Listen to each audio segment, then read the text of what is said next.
Have you ever thought about making your own podcast? It seems like that's the in thing right now. Well, do I have the people for you?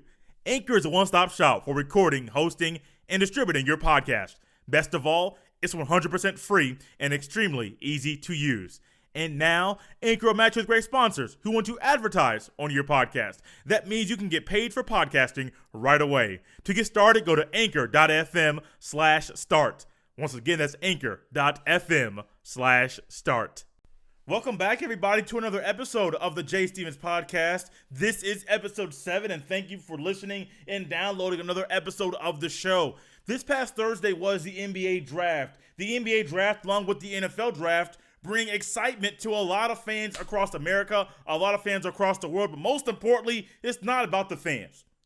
This night is about those young men that have sacrificed so much over the past 3, 4, sometimes sacrificed their entire life, or the majority of their life, that is, to become a professional athlete. The sacrifice that they made in high school to forsake hanging out with friends to work out, or the sacrifice that they made with their diet to eat the right things, so that they're not eating junk and they're feeling lethargic or lazy, or they don't want to put the extra work in that's needed to be the better player in their next matchup, or whatever it may be. This is a huge night. We see lots of players. They have draft parties where they invite their family and friends and former coaches over to hang out as they watch the draft, anticipating and waiting for the name to be called, or get that phone call saying, "Hey, young man, we want to take you over. We want to take you next." There are a few players I want to give a quick shout out to to have Indiana flavor, Indiana ties. Actually, all of these players that I'm going to be naming had Indiana high school basketball ties. The first, Romeo Langford, the former New Albany High School basketball player, the former Indiana Mr. Basketball. Most recently, an Indiana Hoosier. He got drafted by a coach that has Indiana high school basketball ties, Mr. Brad Stevens, playing at Zionsville High School. Romeo Langford in high school had the chance to be the all-time leading scorer in Indiana high school basketball history. And if anyone knows about the rich history and the rich tradition in Indiana high school basketball, you've heard of some of the names that are at the top of the list. If he would have got that feat, it would have been huge, and he would have been remembered for being a legend. He will be remembered no matter what. But if you're at the top of that list, you have your name remembered for so much more than just being in the top 5 of the all-time leading scorers list. Mr. Kyle Guy, the former Lawrence Central Bear, also at my high school, also a former Indiana Mr. Basketball, former Virginia Cavalier, most recently the most outstanding player in the 2019 NCAA tournament. Got drafted by the Kings in the second round. Mr. Dylan Windler, he played his high school ball at Perry Meridian, got drafted by the Cleveland Cavaliers. Then also former Indiana Mr. Basketball Chris Wilkes didn't get drafted, but he got the chance to prove why he belongs in the league. The New York Knicks gave him a 2-way contract, which, say 20 years ago, before it was the D-League, if you didn't get drafted, your chances to play professionally, the CBA was still around, but no one really heard about the CBA in America. A lot of players just went overseas, China, Europe, whatever it may be, whatever country it was that they're choosing, they will go overseas to play basketball. But the chance that Chris Wilkes has the opportunity to go from not being drafted but to being undrafted and signing a 2-way contract is huge. It's showing the opportunity that the NBA now provides to athletes and the players that it didn't provide before. I liked hearing names like DeAndre Hunter, PJ Washington, Kobe White, Tyler Hero, Bol, just to name a few. I like hearing those names called. I like seeing Zion cry, not because I wanted to see the soft side of Zion, but I like seeing the sheer emotion. I like seeing Kobe White when he was in an interview and a reporter stopped him and said, "Hey, did you hear that Cam Johnson got drafted number 11?" And literally, Kobe White stopped. And I'm sure many of you have seen that clip. He stopped. You saw the excitement on his face, the shock on his face. And he said, "Wait, are you serious? He did what? He did what?" He said, "Oh yeah, he got drafted number 11." And Kobe White started talking about his teammate, his former teammate, and said, nobody deserves this more than Cam. You guys don't know how hard he's worked, how much he's sacrificed, and on and on and on. Did he start to talk and build up and show the excitement and how happy he was for his former teammate being drafted in the league and being a lottery pick at that.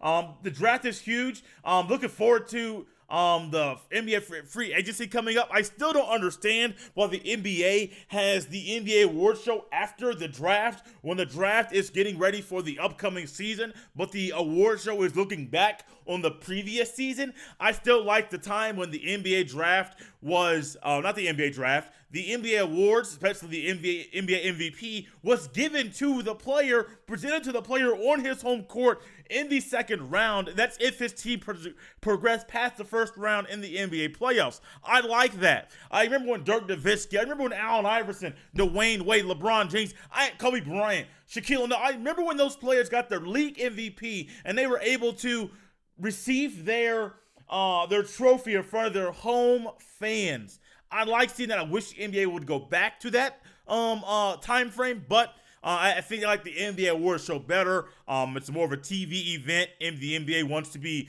a year-round league. Don't think they'll ever take that crown from the NFL. But all in all, they're doing a great job of trying to be the best, the number one sport in America. But from what I know, from what I see, from what I hear, I do not think that is going to happen. Let's go ahead and take a trip down to Houston, Texas. Because boy, oh boy, Houston, we have a problem.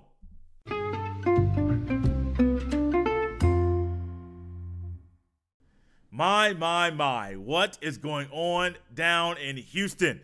The team that was so close and has been so close to getting over the hump, getting past the Golden State Warriors, has not been able to do that, can't get out of the Western Conference side of the bracket to get to the NBA Finals. What's going on? I mean, they've gotten so close so many times that even though they've gotten so close, there are minor details with their game, or there's an injury that has occurred that prohibits them or that gets in the way from them getting from one step to the next round and holding the trophy at the end of the playoffs to say they are the NBA champions. I know Rockets fans, you long and you wish you could get back to the days that you had with Hakeem Olajuwon in the mid-90s. Granted, those times may not have happened because Michael Jordan did retire for that one full season and came back and halfway through the next season. But all in all, you guys were the champions. You guys were the ones to hold the trophy up. You were the best team in the NBA 2 years in a row. Rockets fans want to go back to that. Those Rockets fans that remember what happened back in the mid-90s, they thought they could taste this particular team getting back to the finals for the first time since that time. They thought they could taste it. And then they got so much closer, signing Chris Paul to a huge contract and locking him up for, I believe it's the next 4 years. I'm unsure if there's a player option in there, so forgive me if there is. But all in all, they can taste it. They're so close to getting to that spot. But the problem is, and the problem that is happening now, you have Chris Paul, you have James Harden. Two guys that are all-stars every single year. Two guys that have represented our teams in the Olympics. Two guys that are, I'll go ahead and say it, that are first ballot Hall of Famers, that are probably two of the best players to ever play in their position. That's the caliber of players that we're speaking of, and they're not getting along. James Harden is a ball hog. James Harden wants to do everything himself. James Harden don't want to pass the ball. James Harden wants to pass to people when he feels like he should pass to them, and pass to people that only he feels deserve to be passed to. Chris Paul, on the other hand, he wants ball movement. He wants free flow. He wants to get the defense going back and forth. More of your traditional type, your traditional point guard. That's Warrior Chris Paul. James Harden's more your new age. When he's running the point, he wants to do it all. Score, assist. He wants to be your do-it-all, your utility guy when it comes to being a point guard. But the rift that they're having, it's not uncommon for top players to be at odds, or to be arguing, or to be going back and forth. I mean, not Kevin Garnett. Kevin Durant and Draymond Green did it earlier this year. I'm sure Scottie Pippen and Michael Jordan got into it as well. Think about early 2000s, late 90s, early 2000s. The Kobe and Shaq years. You got Kobe coming in who wants to be, who's mimicking Michael Jordan's game. And you see, we have seen the side-by-side clips where Michael Jordan and Kobe Bryant, someone mirrors their moves, and it's literally identical. Yeah, different jerseys, different people, but their moves are identical. Kobe was so obsessed with Michael Jordan that he memorized his moves and he performed them in the game. You bring Shaq to LA, you got Kobe to LA. Kobe wants to be the man. Shaq believes he already is the man. And then all of a sudden you got a rift between two players. Now granted, we didn't hear and you didn't, most people didn't know that the rift was as bad between the two players when they were winning. 1999, the year 2000, that season, won the championship. The first person to jump in Shaq's arms to celebrate that championship was Kobe Bryant. We had heard that there was rumblings of them not getting along, but we didn't know the severity of it. 2001, 2002, winning the NBA championship, a three-peat, the first three-peat since Jordan's Bulls. Then all of a sudden they miss it in 2003. The Spurs win the championship in 2003. Go to 2004, they lose in 5 games, to really an embarrassing fashion to the Detroit Pistons. All of a sudden the rift was at an all-time high. Things when you're winning, you kind of push the disagreements, the arguments, you try to push them under the rug. You kind of forget about it. Why? Because it's not hindering you from playing well and winning on the court. But all of a sudden, as soon as they started to lose, and as soon as they lost in embarrassing fashion to the Pistons, now granted, you got an older Gary Payton and you got Karl Malone who got hurt. Some say they would have won that series. But all in all, win or lose, no matter what, their rift and their disagreement was at an all-time high. They were butting heads so much that it got so bad that Dr. Buss decided, well, I got to move one or the other. And he decided to move Shaq. Shaq went on to win another ring. Kobe went on to win 2 more rings. But you never heard and you never realized how bad the rift was until they started losing. Not only losing, they lost in the finals. That's similar to where we are now with the Rockets. The Rockets, they had gotten close. They had gotten really, really close last year. A year ago, 2 years ago, they lost in the Western Conference Finals. This past year, they lost in the Western Conference semifinals. No matter what, you think these two players, they could get past this team. Even when the Warriors are depleted, the Rockets couldn't do it. Then all of a sudden at the end of the year, more reports come out because honestly, as one thing I have adopted, a process I have adopted being a sports fan, there's always more to the story. The first report is not always the only report. There's always more to the story. We heard about the Rockets possibly making big moves, and then there is more to the story. This crazy thing happens. It comes out that these two players are not getting along. We heard a little bit about it, but no one, I don't think, had realized it had gotten to this point. It has reached, one reporter said, it has reached a point where Chris Paul cherishes a chance to play without James Harden on the floor. On several occasions, Chris Paul barked at Mike D'Antoni, which is a different story. We'll talk about him here. We'll talk about him here in a minute. Chris Paul has barked at Mike D'Antoni to keep Harden on the bench while he was running the second unit. Harden simultaneously would lobby or demand to check back into the game. Now, granted, once again, that's kind of normal. One player doesn't want to sit out. One player wants to run things on his own. That's normal. Players are always going to go and try to do things that they think are right to win, or suggest certain things to a coach that they think should happen to win. But Chris Paul trying to demand things when he's the new kid on the block. Even though, Chris, you are that guy, even though you are a top point guard, you can't. It's hard to come into a new place and demand the things you could demand at your previous place of employment. Very, very hard. And that's exactly what I think he's running into. Yeah, you were that guy for the Clippers. You were that guy in New Orleans. But this is James Harden's team. James Harden has come here and has built this to what he feels, to what it is today. Not what he feels, what it is today. And I don't care, Chris Paul, what you think or what you think is right. Stop being petty. Stop being petty. Let's let the remember or figure out where you are in your career. Realize that you're not the player you used to be. Adjust your game to the team, and then do what's needed to win and get over the obstacle to win a ring. That's the ultimate goal. You went from the Clippers to Houston to win a ring. That's why you play.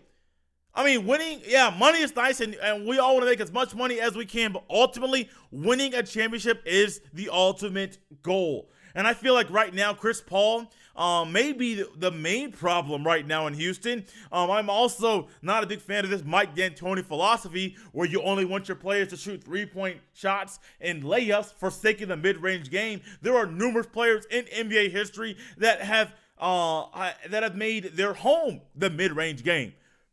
Whether if it's creating in the mid range or starting from the 3-point line and creating a shot for yourself or creating a shot for others, the mid range game should not be a lost art. Should be something that every single player has in their bag so that they can utilize that to get high percentage shots. Yes, a mid range shot is a better, more high percentage shot than a 3-point shot. I don't know why the analytics people have all gone that route. A 30-footer is not a better shot than a 15-footer. Yeah, the analytics people may say so, but my eyeballs say if I'm closer to the rim, I have a higher percentage chance of making this shot than I do if I'm further away from the rim. But Mike D'Antoni, he's done this even in Phoenix. He had tried to do a quick up tempo shooting type of quick up tempo shooting type of offense.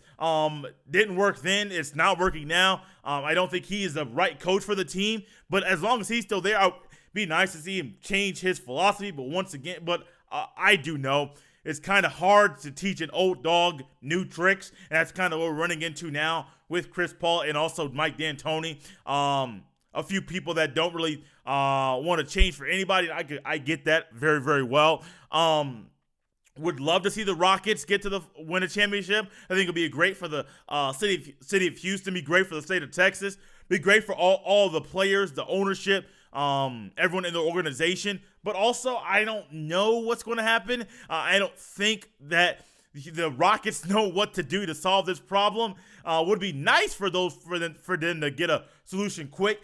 I think it's kind of ironic that this is coming out about a week or so before free agency starts, about a week and a half before, because there are a lot of teams that are realizing, hey, if we get Chris Paul, even though he's not the player he used to be, we can get over the hump and get over the obstacle and get closer to winning a championship than we currently are.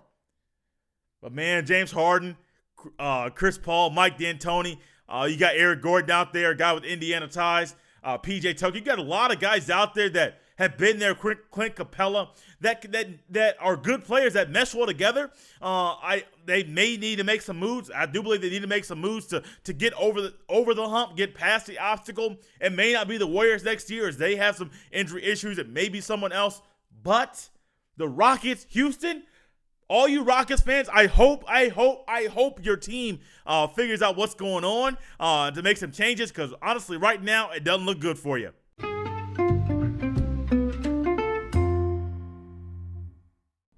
I recently came across an article talking about my favorite kind of coach. This is not talking about a man or a woman. This is not gender specific. This is not even sports specific. Saying that it has to be this sport or another. It can be basketball, but it can't be baseball. It can be baseball, but it can't be hockey. No. This particular individual can be found in any sport that has a coach.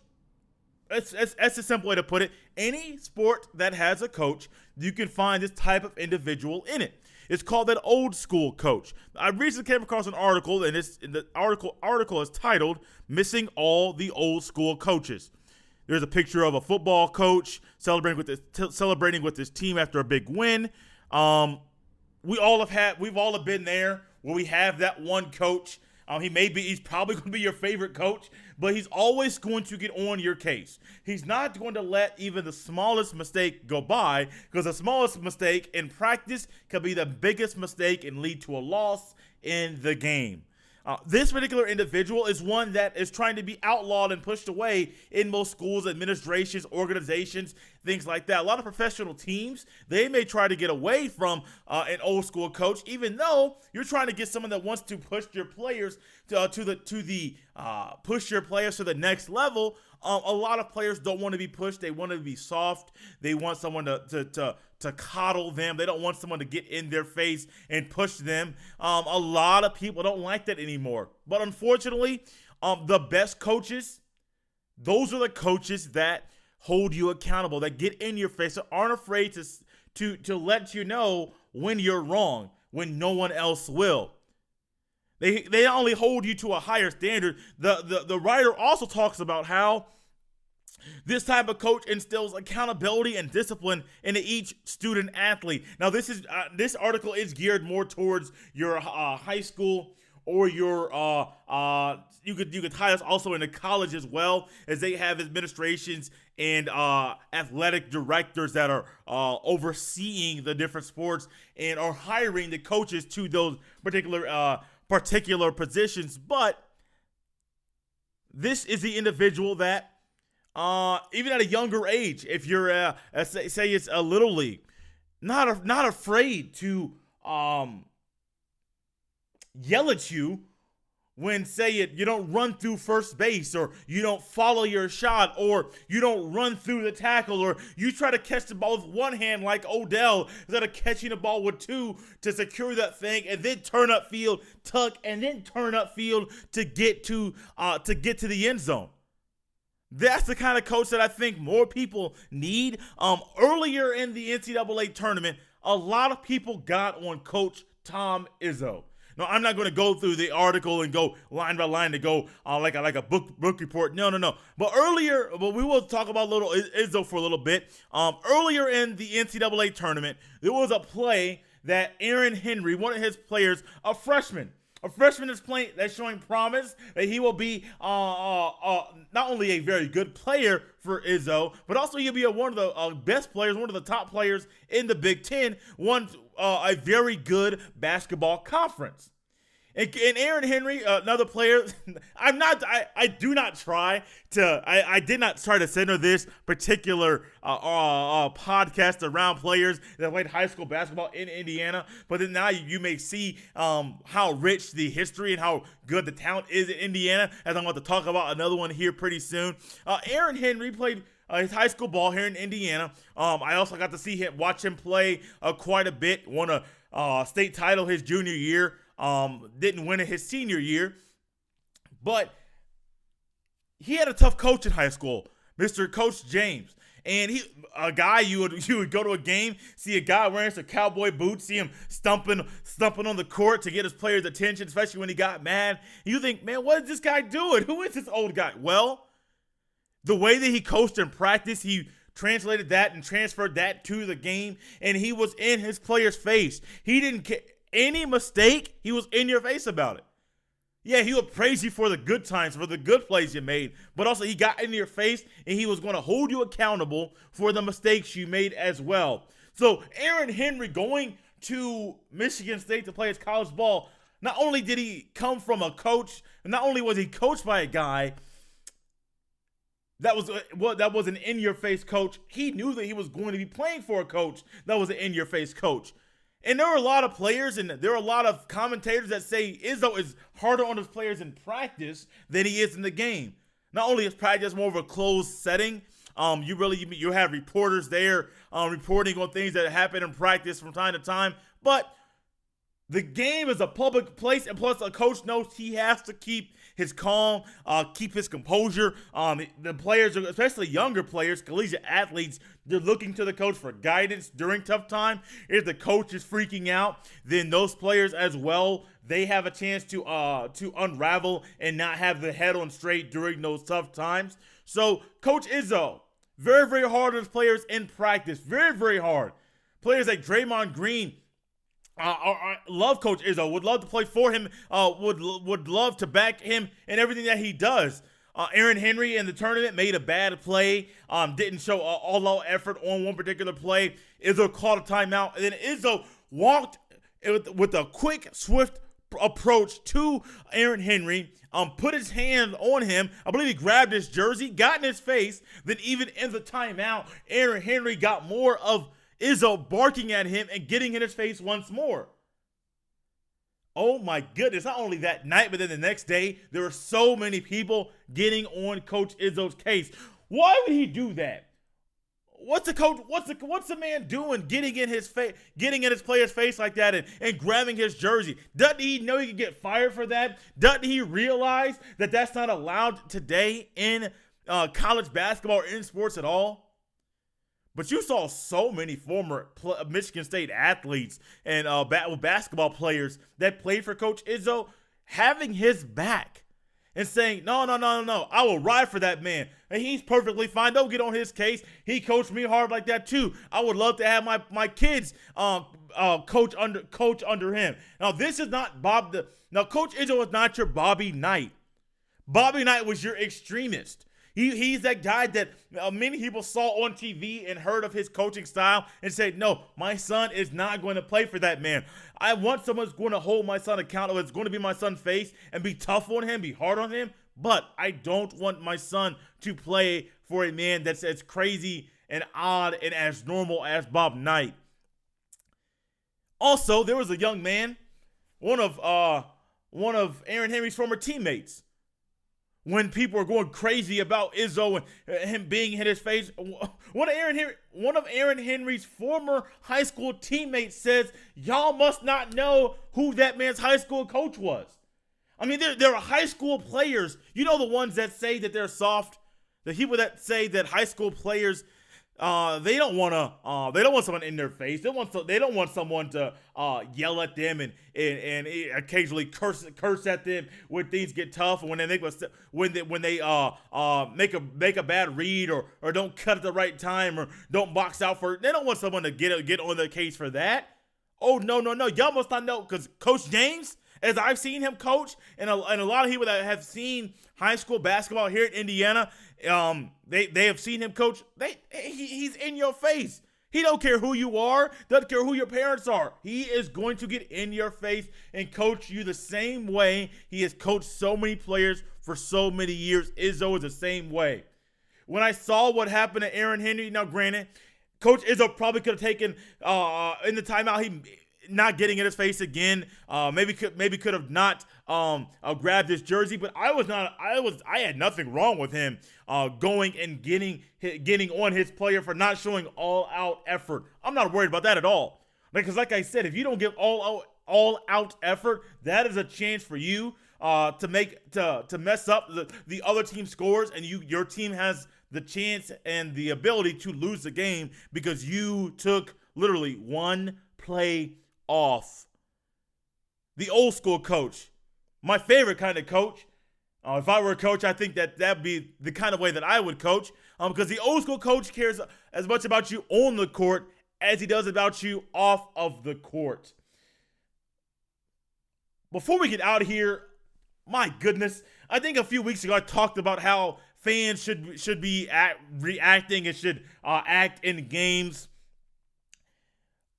Mark Stevens of the Golden State Warriors, we're not going to talk about that again, but he put his plans on Kyle Lowry, cursed at him. Then, and I was not planning on doing Little League talk this early in the year. I was going to wait for that to happen when the Little League World Series came around. But why are parents fighting like they're Anthony Mason? There was a Little League game earlier this week that parents started fighting because of something that happened on the field. These are kids playing. And we got adults fighting because of that. Parents, I'm not a parent, but I will say this. Please, your children are looking to you for guidance. They're going to mimic your every move. If you're fighting, don't you think, or adults in general, if adults are fighting at games, don't you think that children are going to be more willing to act and more willing and more apt to fight because they're watching you do it? Goodness. Can't we at least be civil at Little League games? The kids are there for fun. How about we have fun too? I want to thank you for listening to another episode of the Jay Stevens Podcast.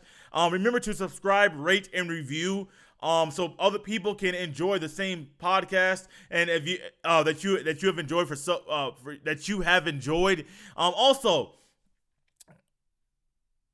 you can find you can follow me on Twitter at Dr_J25. Once again, that is at Dr_JAY, the number 2 and the number 5. I remember what I was going to say. Remember, the best way to get the word out about something you like is word of mouth. If you like something, you're bound to tell someone else of what you like as well. You can send emails to the show at jstevenspod@gmail.com. Once again, send all emails to jstevenspod@gmail.com. Working on some new logo art for the podcast. I'm doing, a lot of people see the black background with the white letters. Working on some logo art for the podcast. Hopefully that'll be done and up fairly soon for before next week's episode. Once again, this is Jay Stevens of the Jay Stevens Podcast. I'll see you next time.